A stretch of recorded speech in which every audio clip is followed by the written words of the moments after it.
Assalamualaikum warahmatullahi wabarakatuh. Shalom, salam sehat, salam sejahtera untuk kita semua. Selamat datang di channel YDH. Pada kesempatan kali ini, saya akan berbagi pengalaman tentang penyusunan rencana sasaran kinerja pegawai atau SKP bagi dosen untuk tahun 2022. Mudah-mudahan apa yang saya bagikan ini bisa menginspirasi Bapak Ibu semua dalam menyusun rencana SKP tahun 2022. Baiklah, berdasarkan surat dari Kepala Biro Umum dan Keuangan ya, nomor 661 UN 62 KP 2022 ini, perihal pengumpulan SKP ASN tahun 2022.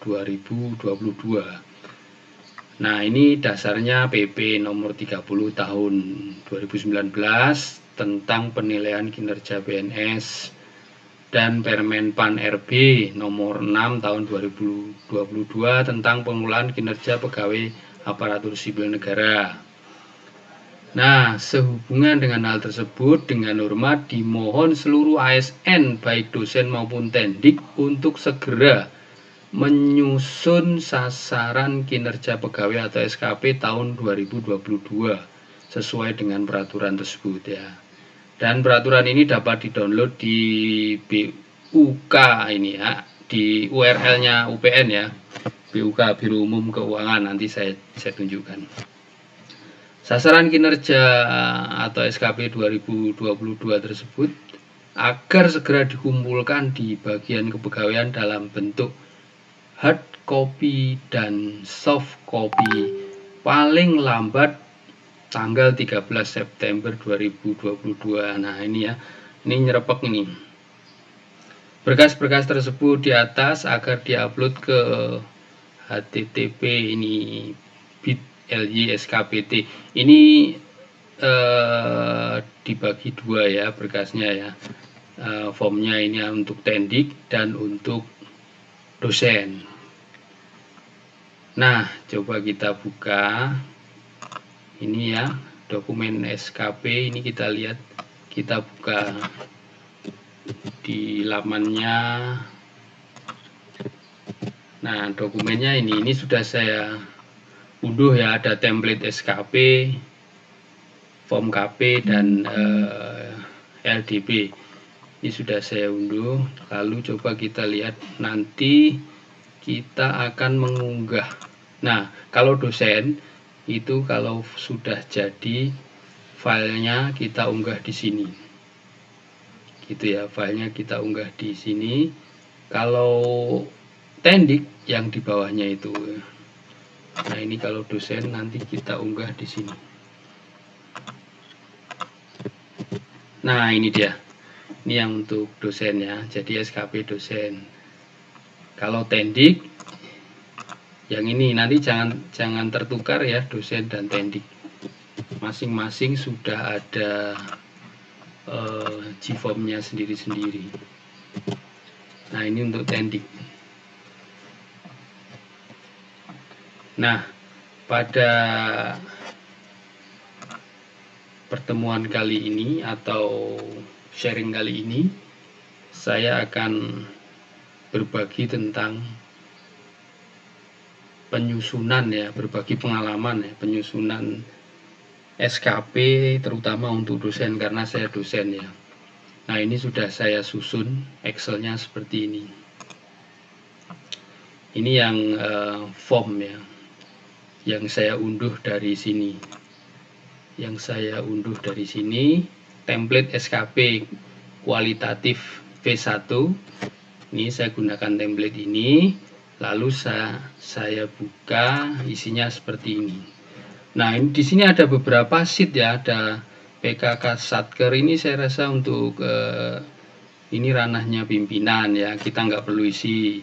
Ini juga SKP pimpinan ya, kita nggak perlu isi ya. Ini manual indikator juga, matriks ini juga nanti akan mestinya akan disampaikan oleh institusi universitas, fakultas ataupun jurusan. Nah, yang kita isi itu di sini SKP pegawai. Nah, ini SKP pegawai ini sudah saya rename menjadi SKP YDH. Ya. Nah, SKP pegawai untuk saya ini ya. Ini ada bagian atau kolom-kolom yang harus diisi, misalnya nama ya, kita isi aja nama, NIP, lalu pangkat, golongan ya, lalu jabatan,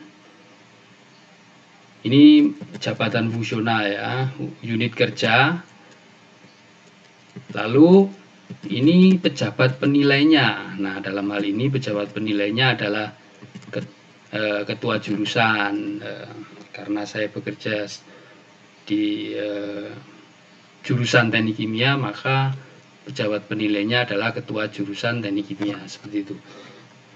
Nah, hasil kerja. Nah, ini ada hasil kerja utama dan juga tambahan ya nanti. Ini tambahan, hasil kerja utama dan tambahan. Coba kita lihat. Hasil kerja utama ini terdiri dari tiga unsur ya, atau tiga komponen, yaitu tiga tridharma ya, terdiri dari tiga unsur, yaitu tridharma, pendidikan, penelitian, dan pengabdian. Nah, sekarang yang pengajaran atau pendidikan dulu. Ini yang nomor 1 ini saya tuliskan hasil kerja utama nomor 1 adalah hasil bimbingan ya. Ini saya besarkan ya. Saya besarkan, mudah-mudahan bisa dibaca ya. Hasil bimbingan mahasiswa ya, ini hasil bimbingan mahasiswa di bidang akademik sesuai dengan petunjuk teknis dan tepat waktu. Ini penugasan dari koordinator program studi S1 Teknik Kimia. Nah, ukuran keberhasilan atau indikator kinerja individu targetnya adalah ini sebagai berikut nih. Jumlah mahasiswa yang mendapat bimbingan akademik. Nah, saya ini tahun 2022 ini bimbingan akademik saya 29 mahasiswa. Lalu buku bimbingan akademik yang telah diperiksa dan disahkan oleh dosen pembimbing akademik, dan KRS mahasiswa dari portal CBIS yang telah mendapat persetujuan dari dosen pembimbing akademik. Nah, ini hasil kerja utama nomor 1. Nomor 2 adalah pengajaran mata kuliah praktikum fisika sesuai RPS dan tepat waktu pada semester 1. Ini pengajaran ini saya urutkan sesuai dengan urutan semesternya ya. Pada semester 1 ini saya mengajar praktikum fisika. Nah, ukuran keberhasilan indikator kinerjanya ini ya, jumlah kelas atau blok yang diampu sebanyak 1 kelas, yaitu kelas A, 18 mahasiswa ya, kelas A itu. Lalu praktikum dilaksanakan secara offline di laboratorium praktikum pengantar teknik kimia 1 atau PPT kelas 1 dengan 7 acara praktikum pada semester 1. Kemudian dokumen dan fasilitas praktikum yang tersedia adalah modul praktikum, kartu nilai, kartu peminjaman alat, lembar laporan sementara, dan 1 set peralatan praktikum per acara praktikum. Dokumen SK penugasan tentu saja adalah SK tugas mengajar dari Rektor UPN Veteran Yogyakarta.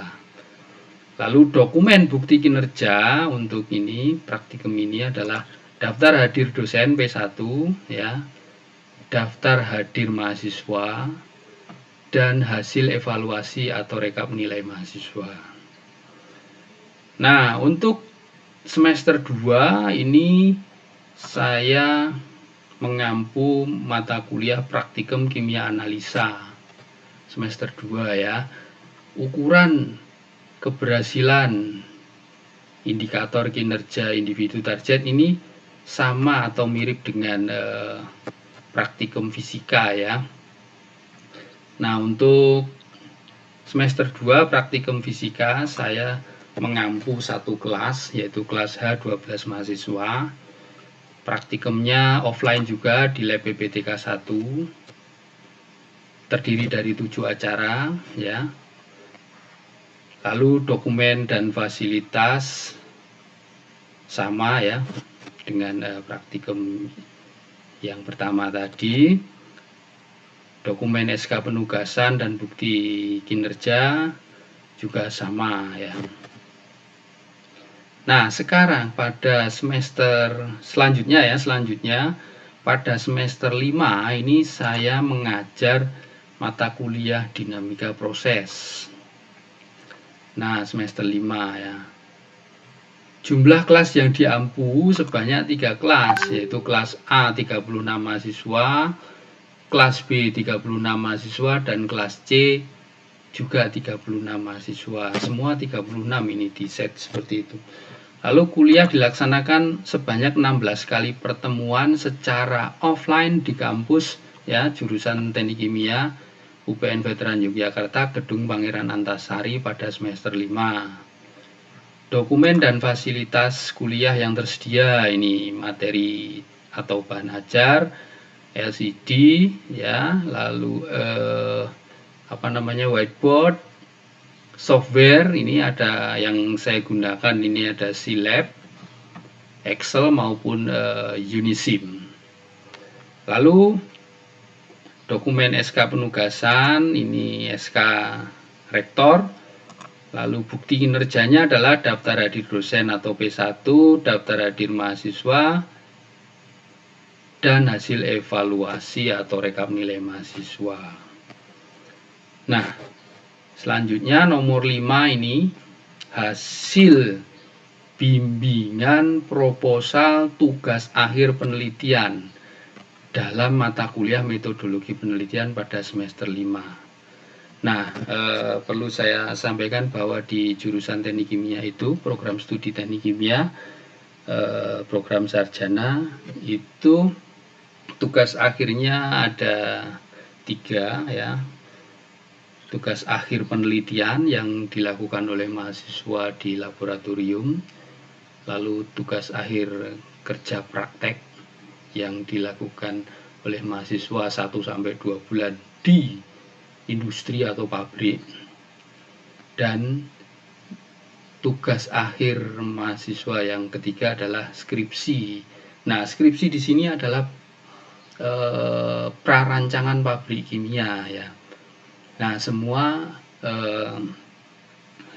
itu harus dilaksanakan oleh mahasiswa. Nah, sekarang yang tugas akhir penelitian dulu. Nah, ini supaya mahasiswa bisa mencuri start gitu ya untuk tugas akhir tersebut, maka secara direncanakan ya, secara terstruktur ya, pada semester 5 itu mahasiswa mendapatkan mata kuliah metodologi penelitian. Nah, di dalam metodologi penelitian ini mahasiswa diberi tugas yaitu menyusun proposal penelitian.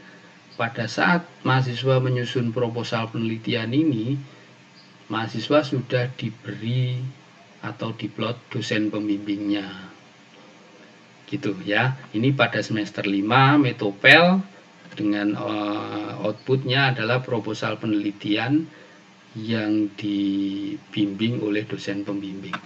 Nah, ukuran keberhasilan indikator kinerja individu atau targetnya adalah dokumen proposal penelitian mahasiswa yang dibimbing, jelas ya kan.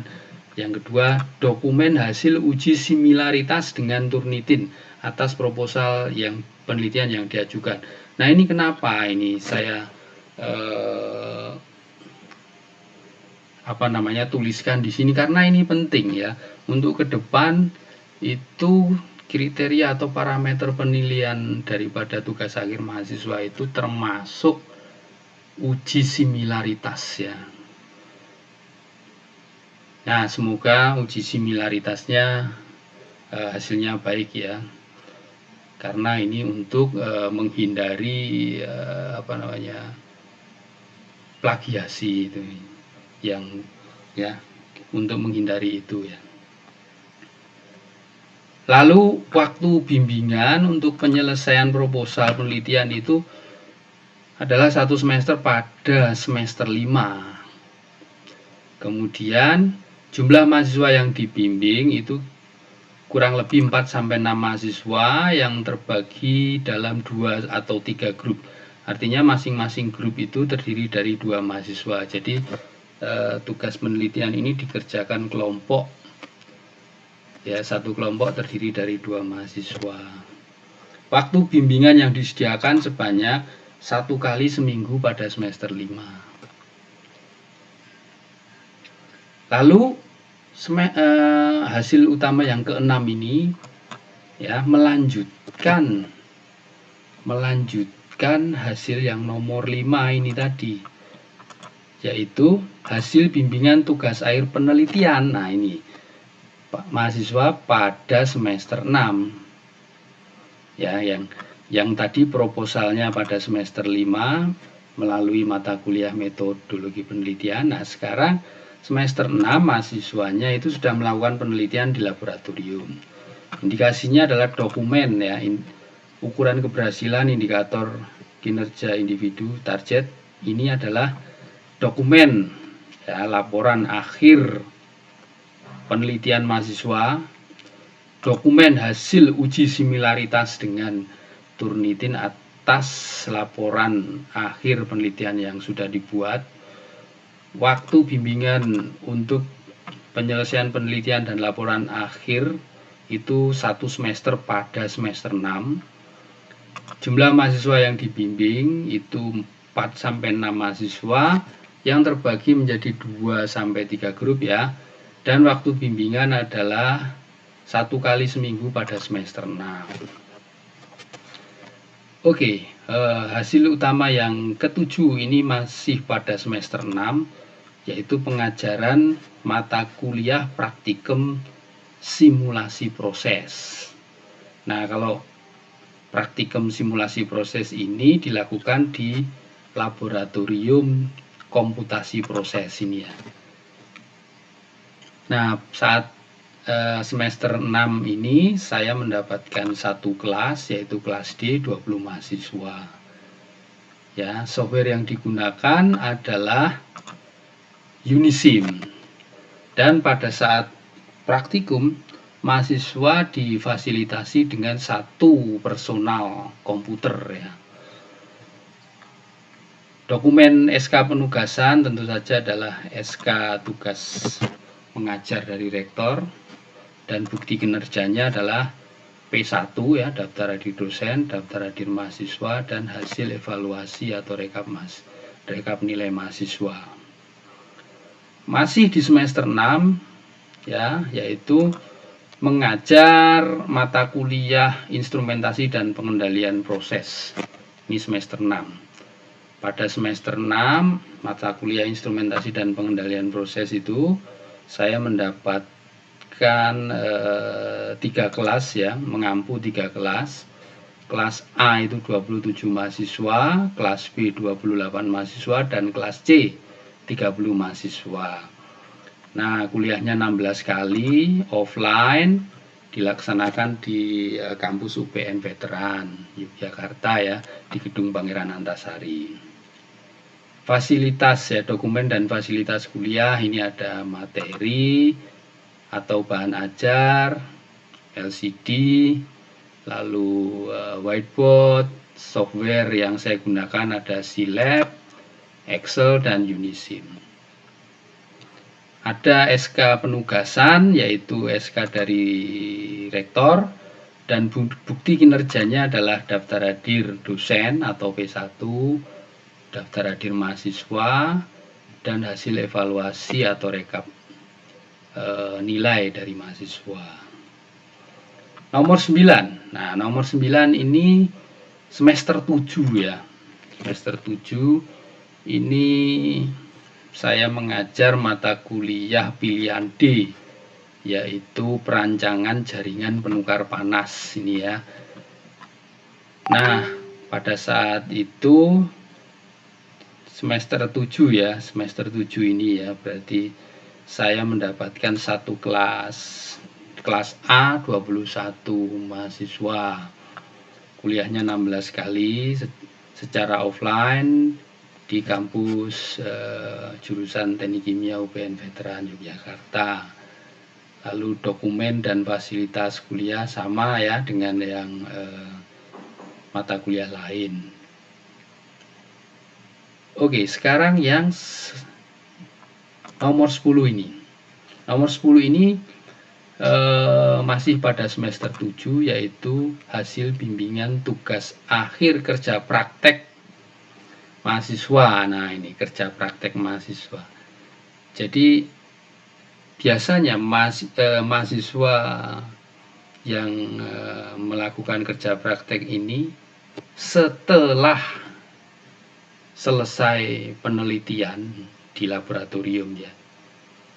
Jadi supaya tidak mengganggu penelitian atau tidak selesai 100%, mungkin selesai nge-lab, selesai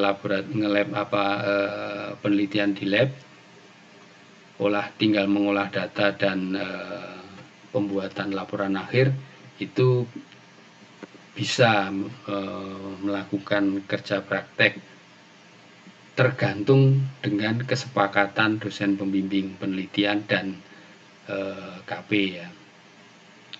Makanya ketika mahasiswa selesai laboratorium, penelitian di laboratorium, itu diharapkan langsung KP, mendapatkan tempat KP, dan selanjutnya setelah selesai KP baru bisa ke tugas akhir skripsi seperti itu. Nah, dokumen yang dilampirkan ini ada laporan akhir kerja praktek ya. Jumlah mahasiswa yang dibimbing sebanyak 2-4 mahasiswa. Waktu pelaksanaan kerja praktek mahasiswa itu bisa 1-2 bulan tergantung dari kesediaan dari industri atau pabrik ya. Waktu bimbingan untuk penyelesaian laporan akhir kerja praktek mahasiswa adalah maksimal 1 bulan ini setelah kerja praktek mahasiswa selesai. Lalu nomor 11 ini hasil bimbingan tugas akhir mahasiswa, yaitu proposal skripsi ya, proposal skripsi atau prarancangan pabrik kimia. Ini proposal skripsi prarancangan pabrik kimia ini dibuat oleh mahasiswa pada saat mahasiswa itu mengambil mata kuliah PPK atau mata kuliah perancangan pabrik kimia ya. Nah, mata kuliah PPK itu seyogianya adalah pada semester 7. Namun pada semester 6 itu dilaksanakan secara paralel, dan saya mendapatkan beberapa ya mahasiswa untuk saya bimbing,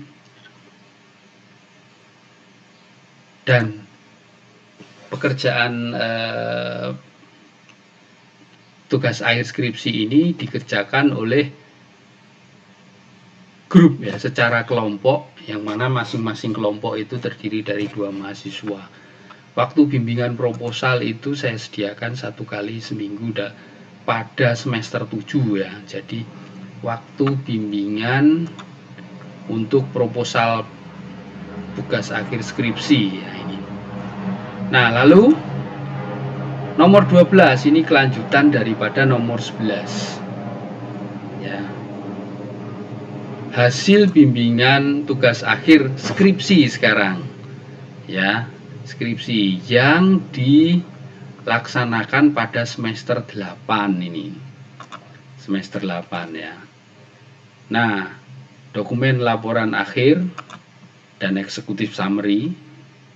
Lalu waktu bimbingan untuk penyelesaian laporan akhir dan eksekutif summary ini 1 semester ya, pada semester 8.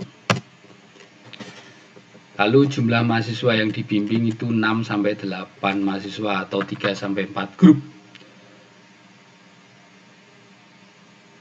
Waktu bimbingan sebanyak 1 kali seminggu pada semester 8. Nah, ini adalah skripsi pada semester 8. Jadi diharapkan ketika semester 8 mahasiswa sudah sidang pendadaran skripsi dan selesai tepat waktu, seperti itu ya.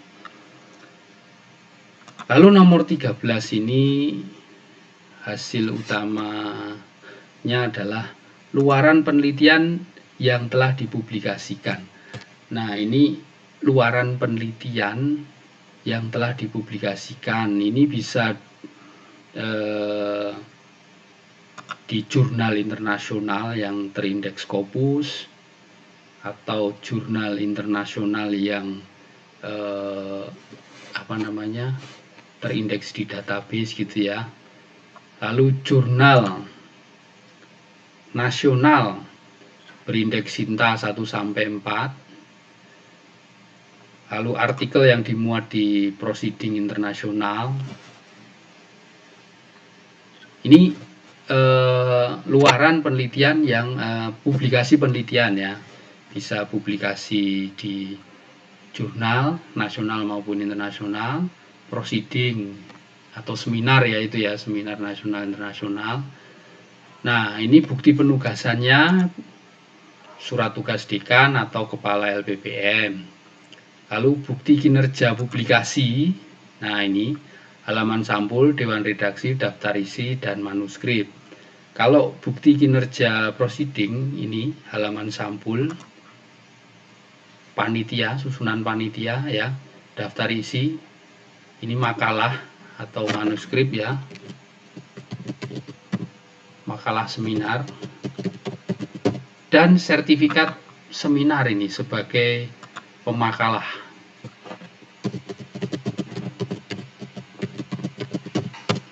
Ya, karena namanya tugas itu kan mesti ada tugas seminar itu ya, presenter gitu ya, pemakalah. Proceeding itu kan seminar, kumpulan makalah-makalah seminar gitu kan ya. Nah, kemudian nomor 14, hasil pengabdian kepada masyarakat sebagai narasumber pada kegiatan ilmiah. Nah, dokumen yang harus kita siapkan di sini ada SK Dekan atau SK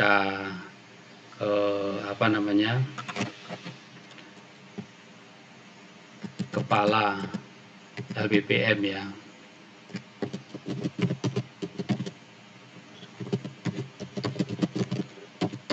Nah, seperti ini. Lalu bukti kinerjanya tentu saja adalah laporan akhir pengabdian masyarakat yang sudah disahkan oleh pejabat yang berwenang. Nah, terakhir dari hasil utama adalah hasil pengabdian kepada masyarakat sebagai dewan redaksi atau reviewer jurnal eksergi. Nah, ini penugasan dari dekan. Nah, saat ini saya sebagai dewan redaksi jurnal eksergi ya. Dokumen yang bisa disampaikan adalah SK penugasan Dekan FTI UPN Veteran Yogyakarta, dan bukti kinerjanya adalah, nah ini, daftar manuskrip yang telah diterima untuk dipublikasikan di eksergi ya. Untuk tahun 2022 ini ada volume 19 nomor 1 bulan Maret, nomor 2 bulan Juli, dan nomor 3 bulan November. Nah, selanjutnya hasil kinerja tambahan ini saya ini kinerja tambahan. Yang pertama adalah tugas tambahan sebagai kepala laboratorium pengantar teknik kimia 1. Nah, ini penugasan dari rektor ya, karena surat tugasnya dari rektor. Nah, dokumen SK penugasan ini dari rektor. Lalu dokumen bukti kinerjanya adalah daftar hadir dan notulensi rapat koordinasi, distribusi tugas dosen ASLab dan asisten laboratorium untuk praktikum fisika pada semester 1 dan praktikum kimia analisa pada semester 2. Lalu hasil keterlibatan nomor 2 ini ya, tambahannya adalah hasil keterlibatan aktif dalam pertemuan ilmiah sesuai bidang ilmu. Nah, ini penugasan bisa dari dekan atau rektor. Ukuran keberhasilan indikatornya adalah memperoleh sertifikat seminar nasional internasional, workshop, ataupun pertemuan ilmiah lainnya. Nah, ini tugas tambahan lainnya, ini saya mengajar tim teaching di prodi lain, yaitu prodi teknik industri ya, dan juga mengajar mata kuliah termodinamika pada semester 2 ini ya. Ini di prodi teknik perminyakan. Nah, ini adalah hasil kerja utama dan hasil kerja tambahan yang bisa saya sampaikan untuk tahun 2022. Nah, di bawahnya ini apa nih? Perilaku kerja. Ini saya rasa ini adalah nanti ranahnya pimpinan ya, diisi oleh pimpinan. Nah, pegawai yang dinilai saya, dan pejabat penilainya adalah ketua jurusan. Nah, Bapak Ibu sekalian, perlu saya sampaikan bahwa dalam pembuatan SKP ini harus rapi ya, supaya nanti kalau dicetak itu bisa rapi dan mudah dibaca ya. Maka di kita template-nya ini kita atur ulang lagi. Ini kan ada lihat, bisa dilihat ya, ada garis putus-putus. Nah, ada garis putus-putus ini. Nah, ini masuk dalam range frame ya, frame-nya kertas nanti kalau kita cetak ya. Coba ini kalau kita cetak, ini saya save, lalu kita print ini ya. Nah, ini kan rapi, ini kalau rapi begini kan dilihat enak juga ya. Nah, rapi, nomor 1, 2, 3, 4, 5, 6, 7, 8, 9, 10, 11, 12, 13, 14, 15 ya kan, rapi. Lalu tambahannya ada 4 nomor ya, rapi. Setelah itu perilaku kerja, ini nanti pimpinan ya, dan di sini pengesahannya ini rapi, ini kalau kita print. Baik, ini adalah kolom sheet SKP. Lalu kita lihat yang perlu kita isi adalah sheet lampiran.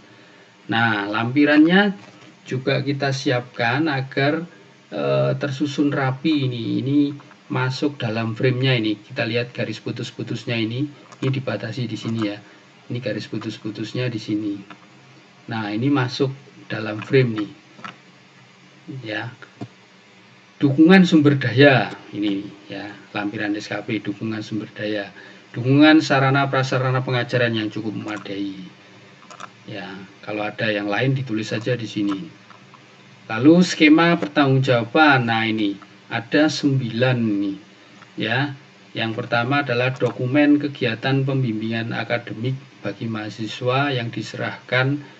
Ini saya perbesar supaya bisa dibaca dengan mudah ya. Yang pertama ini dokumen kegiatan pembimbingan akademik bagi mahasiswa diserahkan ke program studi setiap akhir semester. Ini ada SK penugasan, SK mengajar dari rektor tentu saja. Oh, bukan SK mengajar ini. Kalau pembimbing akademik itu SK SK sebagai tugas, SK tugas dosen pembimbing ya, sebagai pembimbing akademik, pembimbing akademik ya, mahasiswa. Nah, lalu bukti kinerjanya adalah daftar hadir perwalian mahasiswa, KRS dari portal CPIS yang telah disetujui oleh dosen wali. Nah, yang kedua ini dokumen pengajaran yang diserahkan ke prodi setiap semester ya. Ada SK mengajar dari rektor, ada bukti kinerjanya adalah daftar hadir dosen P1, daftar hadir kuliah mahasiswa, daftar hadir evaluasi atau rekap nilai mahasiswa. Ini P1 daftar hadir mahasiswa ini bisa di-download di Nakula ya. Dan juga saat kita mempersiapkan sister, dokumen-dokumen ini kan bisa kita gunakan juga untuk dokumen SKP gitu ya. Yang ketiga, dokumen kegiatan pembimbingan tugas akhir mahasiswa ya. Dan ini ada SK penugasan yaitu SK ya, SK rektor. Itu ada, selain mengajar juga ada sebagai dosen pembimbing tugas akhir gitu ya. Lalu bukti kinerjanya adalah ini ya, bukti kinerjanya berita acara sidang TA. Jadi berita acara skripsi pendadaran gitu ya, atau sidang, dan daftar hadir sidang. Lalu dokumen kegiatan penelitian, yaitu publikasi karya ilmiah di jurnal nasional ataupun internasional. Nah, ini SK penugasannya, ini adalah SK dekan atau SK kepala LPPM. Bukti kinerjanya adalah halaman sampul, dewan redaksi, daftar isi, dan manuskrip yang telah dipublikasikan. Yang kelima, ini dokumen kegiatan penelitian, yaitu seminar ya, mengikuti seminar nasional atau internasional yang diserahkan ke prodi setiap akhir semester ya, setiap akhir semester. Ini SK penugasan, ini bukti dokumennya ya, ada SK penugasan, ataupun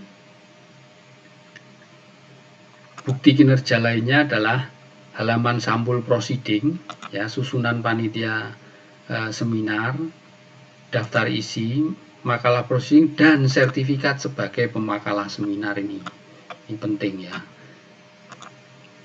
Lalu dokumen kegiatan pengabdian kepada masyarakat sebagai narasumber. Nah, kalau sebagai narasumber tentu saja dokumennya ada SK dekan. Lalu bukti kinerjanya adalah laporan akhir pengabdian masyarakat yang sudah disahkan oleh pejabat yang berwenang. Ini penting nih. Nah, yang ketujuh, dokumen kegiatan pengabdian masyarakat sebagai dewan redaksi dan reviewer jurnal eksergi. Nah, ini ada SK, bukti penugasannya ini adalah SK dekan FTI ya. Ini kalau yang ini kan eksergi itu kan di bawah FTI ya. FTI UPN Veteran Yogyakarta. Nah, seperti ini. Lalu bukti kinerjanya adalah daftar manuskrip yang telah diterima untuk dipublikasikan di jurnal eksergi volume 19 ya, nomor 1, nomor 2, dan nomor 3. Exergi itu terbit 3 kali dalam setahun ya. Kemudian nomor 8 ini dokumen kegiatan tugas tambahan. Nah, sebagai kepala laboratorium, yaitu SK penugasan ya, SK rektor. Lalu bukti kinerjanya adalah daftar hadir dan notulensi rapat koordinasi, dan ini distribusi tugas dosen dan asisten laboratorium untuk praktikum fisika semester 1 dan praktikum kimia analisa semester 2. Nah, dokumen yang ke-9 ini dokumen keterlibatan aktif dalam pertemuan ilmiah sesuai bidang ilmu. Ini adalah SK, dokumennya adalah SK penugasan, bisa SK dekan atau SK rektor ya. Kalau pertemuan ilmiahnya sampai keluar perlu SK rektor gitu. Bukti kinerja yang dilampirkan itu sertifikat seminar nasional internasional atau sertifikat workshop atau pertemuan ilmiah lainnya. Nah, konsekuensi ini yang bisa saya tuliskan, ini konsekuensi saya juga kurang paham ya, ini nanti mungkin pimpinan ya. Ini rekomendasi peringkat hasil kerja akan kurang apabila tidak sesuai dengan ekspektasi. Ya, mudah-mudahan sesuai dengan ekspektasi pimpinan ya, supaya baik adanya. Nah, ini juga harus kita susun ya, kita atur layoutnya supaya bisa di print dan semua masuk di frame. Coba kalau ini kita print ya, kita lihat. Nah, semua masuk di frame kan, kira-kira seperti itu. Ini kalau di print rapi nanti ya. Nah, yang selanjutnya evaluasi pegawai, ini juga belum saya isi karena mungkin juga ranahnya pimpinan ya. Jadi yang kita isi adalah SKP pegawai dan lampiran SKP. Jadi demikian yang bisa saya sampaikan. Mudah-mudahan apa yang sudah saya bagi bermanfaat dan menginspirasi Bapak Ibu sekalian dalam menyusun SKP sesuai dengan tugas masing-masing. Terima kasih. Apabila ada kekurangan, mohon maaf. Assalamualaikum warahmatullahi wabarakatuh. Shalom, salam sehat bagi kita semua.